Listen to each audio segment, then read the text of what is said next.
ಹೊಸದಾಗಿ ನಿರ್ಮಿಸಿರುವಂತಹ ಲಕ್ಷ್ಮಣ್ ಝೂಲಾ ರಿಷಿಕೇಶ್. ಇಲ್ಲಿ ನಡ್ಕೊಂಡು ಓಡಾಡಲಿಕ್ಕೆ ಗ್ಲಾಸ್ ಸೇತುವೆ ಮಾಡಿದ್ದಾರೆ. ಝೂಲಾ ಗ್ಲಾಸ್ ಇದು. ಇಲ್ಲಿ ಪಾದಯಾತ್ರೆ ನಡ್ಕೊಂಡು ಹೋಗ್ಲಿಕ್ಕಿದು. ಪೂರ ಗಾಜಲ್ಲಿ ಮಾಡಿದ್ದಾರೆ. ಗಾಜಲ್ಲಿ ಗ್ಲಾಸ್ ಝೂಲಾ. ಇದು 2 ವೀಲರ್ ಬೈಕ್ಗಳು ಓಡಾಡಲಿಕ್ಕೆ.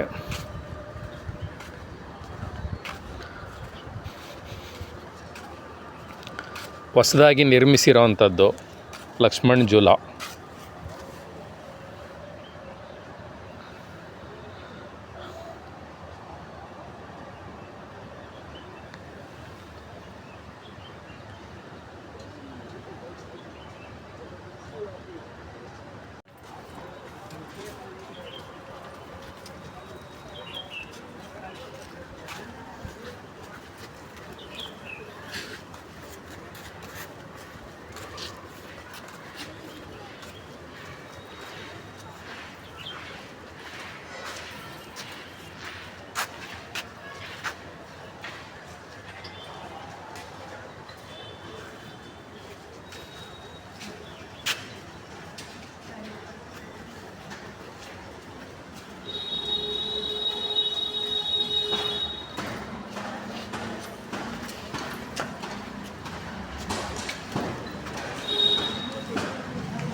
ಇದು ಹೊಸದಾಗಿ ನಿರ್ಮಿಸಿರೋಂತಹ ಲಕ್ಷ್ಮಣ್ ಝೂಲಾ.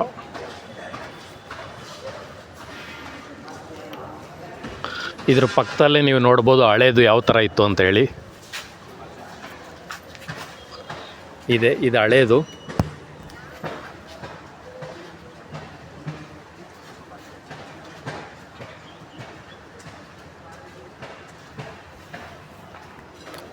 ಅದರಲ್ಲಿ ಓಡಾಟ ಇಲ್ಲ. ಈಗ ಹೊಸದು ನಿರ್ಮಿಸಿದ್ದಾರೆ. ಇದು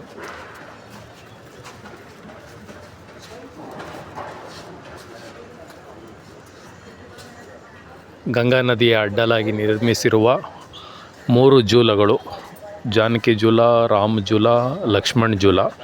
ಅದರಲ್ಲಿ ಇದು ಹೊಸದಾಗಿ ಮಾಡಿರುವಂತಹ ಲಕ್ಷ್ಮಣ್ ಝೂಲಾ.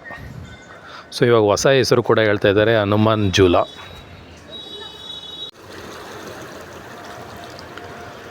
ಗಂಗಾ ನದಿ ತಟ, ತಪೋವನ, ರಿಷಿಕೇಶು. ನೀವು ಅವಾಗಲೇ ಮೇಲೆ ಝೂಲದ ಮೇಲೆ ನಿಂತ್ಕೊಂಡು ನೋಡಿದ್ರಿ. ಇವಾಗ ಅದೇ ಝೂಲನ ಇಲ್ಲಿಂದ ನೋಡ್ಬೋದು. ಅಲ್ಲಿ ಕಾಣಿಸ್ತಾ ಇರೋದು ಅದೇ ಝೂಲಾ.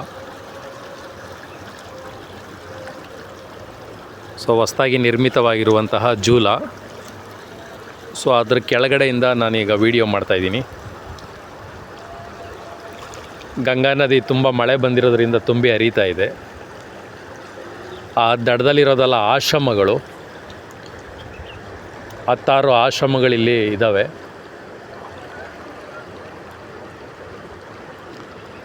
ಸೊ ಇವಾಗ ತುಂಬ ಮಳೆ ಇದ್ದಿದ್ದರಿಂದ ಟೂರಿಸಮ್ ಸ್ವಲ್ಪ ಕಡಿಮೆ ಆಗಿರೋದ್ರಿಂದ ಜನ ತುಂಬ ಕಡಿಮೆ ಇದ್ದಾರೆ. ಇಲ್ಲಾಂದರೆ ಇಲ್ಲಿ ತುಂಬ ರಶ್ ಇರುತ್ತೆ ಯಾವಾಗಲೂ.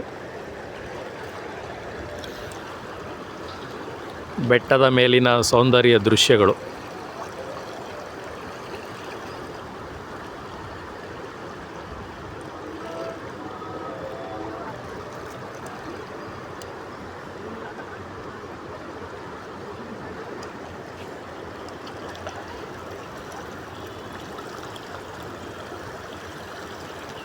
ಅಲ್ಲಿ ಕಾಣ್ತಾ ಇರೋದು ಮಹಾದೇವಿ. ಇದು ಜಿಲ್ಮಿಲ್ ಅಂತೇಳಿ ಮಹಾದೇವಿ.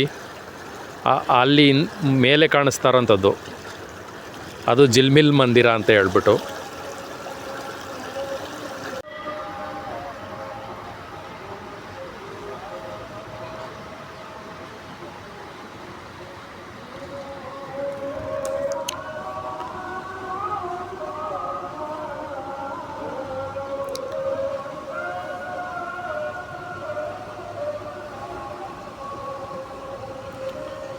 ಈ ಸುಂದರ ಪರಿಸರದಲ್ಲಿ